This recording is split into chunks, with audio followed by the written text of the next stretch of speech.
வீட்லேயே பன்னீர் செய்கிறது எப்படி அப்படிங்கிறத பற்றி பார்க்கலாம். ஃபுல் ஃபேட் மில்க் வந்துட்டு 2 லிட்டர்ஸ் எடுத்திருக்கேன். அதில் நல்லா அடுப்பில் வச்சு காய்ச்சினதுக்கப்புறமா ஒரு 50 ml மட்டும் நம்ம ஃபுட்டில் சேர்க்குற வினிகர் வந்து யூஸ் பண்ண போகிறோம்.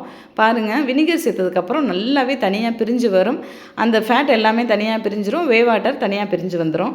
இதை தான் நாம் எடுத்து இப்போது நல்ல வடிகட்டி எடுத்து வச்சுக்க போகிறோம்.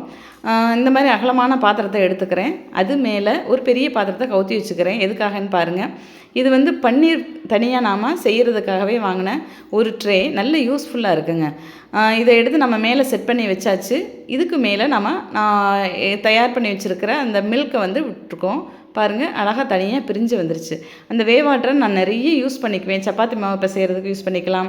நம்ம காய்கறிகள் வேக வைக்கும்போது அதை நாம் யூஸ் பண்ணிக்கலாம். அதனால் நான் வீணாக்க மாட்டேன். அதுக்காகத்தான் இந்த செட்டப் பண்ணியிருக்கிறது. இது நல்லா அழுத்தி விடும்போது பாருங்கள், அந்த கண் வழியாக அந்த வாட்டர் வந்து அப்படியே வெளியேறுறது நல்லாவே தெரியும். ஒரு வெயிட் எடுத்து இது மேலே வச்சிட வேண்டியதான்.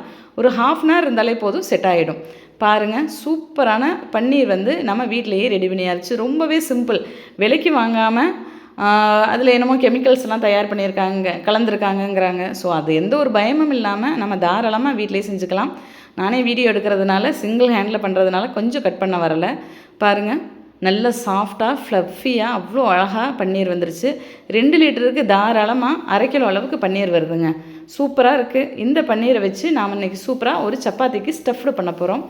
ஒரு 200 ml தயிர் எடுத்திருக்கேன். உப்பு, கரம் மசாலா, காரப்பொடி, அது தவிர மல்லிப்பொடி, ஜீரகப்பொடி எல்லாமே கலந்து இந்த தயிரில் நாம் கலந்து வச்சுக்க போகிறோம். பாருங்கள், சூப்பராக அழகாக பன்னீர் க்யூப்ஸ் வந்திருக்கு.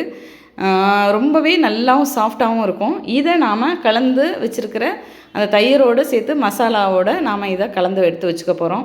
ரொம்பவே சிம்பிளானது. இந்த பன்னீர் ரொம்பவும் உடஞ்சிராமல் சாஃப்டாக கிளறி விடணும். இதுக்கு மேலே நாம் கசூரி மேட்டி அப்படிங்கிற காய்ந்த வெந்தய இலைகளை போட போகிறோம். ரொம்பவே வாசனையாக இருக்கும்.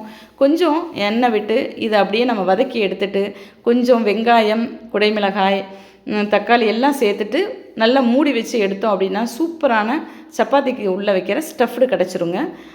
சாஃப்டான சப்பாத்தி எடுத்துட்டாச்சு. இதில் நாம் செஞ்சு வச்சுருக்கிற இந்த பன்னீர் ஸ்டஃப்டு மசாலாவை வைக்க போகிறோம்.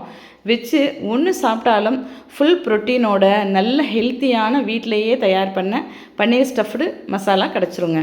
பாருங்கள், ரொம்ப குழந்தைங்கள்லேருந்து பெரியவங்க வரைக்கும் தாராளமாக சாப்பிட்லாம். ரொம்பவே ஹெல்த்தியானது. நீங்களும் இதை வீட்டில் ட்ரை பண்ணி பாருங்கள். பார்த்துட்டு எப்படி இருக்குன்னு சொல்லுங்கள். அவ்வளோ டேஸ்டியாக இருந்தது. நான் யூஸ் பண்ணும்போது ஒரு 2 சாப்பிட்டாலே போதும், நல்லா ஃபில்லிங்காக ஃபீல் ஆகுங்க.